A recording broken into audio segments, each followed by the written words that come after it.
Good evening. Good evening, and welcome to This Time with me, Jenny Gresham, and the man I am delighted, no, tickled pink, to announce is my new permanent co-host, Alan Partridge. I'd like to tickle you pink. Tickle you pink. So, end of an era, start of a new one. Thank you. So many messages, the vast majority being positive. Also had a great meeting with the team. Had a few drinks, a few canapes, said a few words. You respect me, I'll respect you. It's as simple as that. It was a good atmosphere, yeah. Now, plenty in store tonight.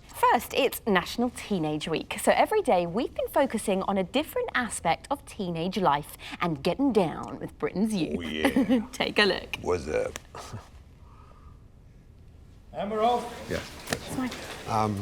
Sorry. Now very quickly, now we're co-hosting, we should probably meet at mine for lasagna once a week. You know, just to get to know each other, foster a bit of rapport. Doesn't have to be lasagna, it could be fish and chips on the cenotaph with a couple of cans. Okay, lovely. Yeah, I think Good. it's a great idea. Thank you. All right. No, it's good. And you're right about the chemistry. It's all about the chemistry. Good, great. I feel like the audience can just smell insincerity. Absolutely. It's like an animal instinct. It is an animal instinct. Have you ever seen Noel Edmonds talk to contestants? They won't let cats in the studio because they start to hiss. Yeah. Well, look, I think it will be fun because it will give us a chance to air any concerns, any quibbles, and it'll be great. This is Dale. Oh, hi, Dale. I'm Jenny. Nice to meet you. What do you mean quibbles? What do you mean? I'll tell you later. You can't do that. Tell me now. You can't do that. Tell me. All right, fine. It's your diction. Thank you. Welcome back. Tomorrow, our focus is on teenage angst and the troubling issue of self-harm. Well, that's a tough issue, actually. The closest I've ever come to self-harm, I guess, would be I used to pluck nasal hairs when I was angry with myself after a show had gone badly. Sometimes poke my skin with one. I think that would make a good sword for an ant.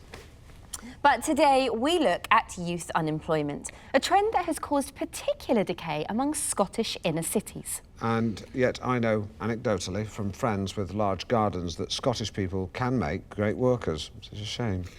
We're joined on the sofa by Dale Daniels, himself long-term unemployed, who now campaigns to improve prospects for Scottish youth. Dale, thanks for joining us. Welcome. Aye. Now, you're furious, aren't you?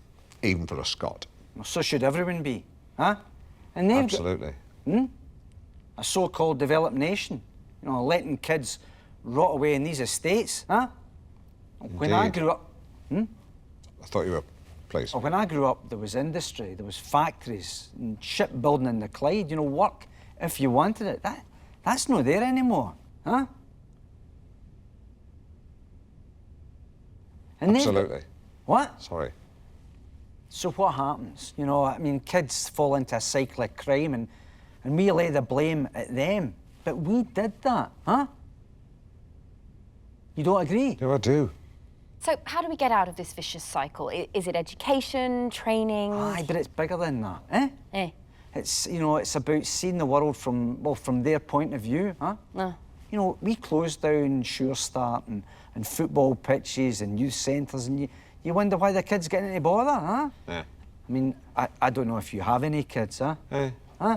Yeah. Huh. Well, I've got a 13-year-old, yeah, and that's why I'm saying to the government, all you're doing is building problems for the future, huh? It's amazing, because weirdly, what you're saying actually makes sense. Eh?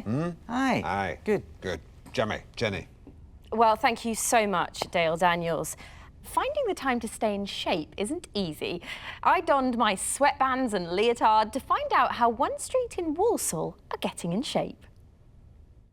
To help us look at the discipline of yesteryear, we sent Alan back to his old school. I must warn you that this film contains teachers some viewers may find disturbing. This is St Jude's High School, a secondary specialising in the performing arts and media studies. But back in the 1970s, it was an actual school, and I was a pupil here.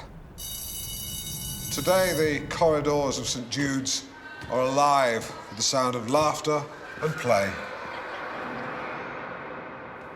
Back then, however, the school echoed with an altogether different noise.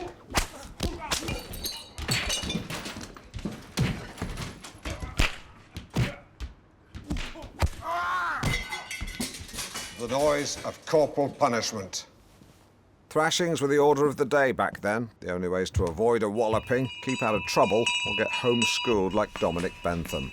Although I think he ended up killing himself in his 40s. Alas, for those of us schooled in the classroom, the finger of blame didn't always land on the guilty. Partridge! What is that? Bring it here.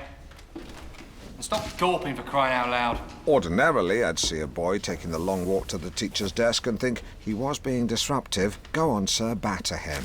But on this occasion, that boy was me. What is it? It's a picture of you, sir, with a penis where your nose should be. Is that what you think I look like? It wasn't me, sir. It was Smithy. He's from a broken home. Something changed in me that day.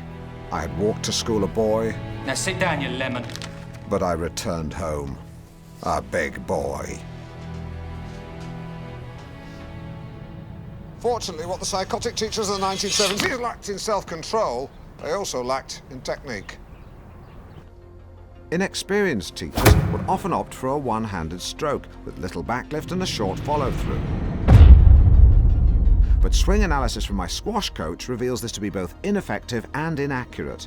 With little rotation of the hips, the backswing ends here, which means the maximum arc of the swing is shortened, and an unsteady stance means energy dissipates as the swing is completed. But watch what happens with a firmer base and a longer backlift. In this case, the swing stops here. Look at the line from the shoulder all the way down to the knee. The wider stance creates stability so that energy can be transferred from the standing leg all the way to the front knee. And with the hips rotated right round, the striker is like a coiled spring. If we play on, watch now how all of that force is driven down through the arc of the swing, picking up speed, as the front knee bears all the weight, and then pow!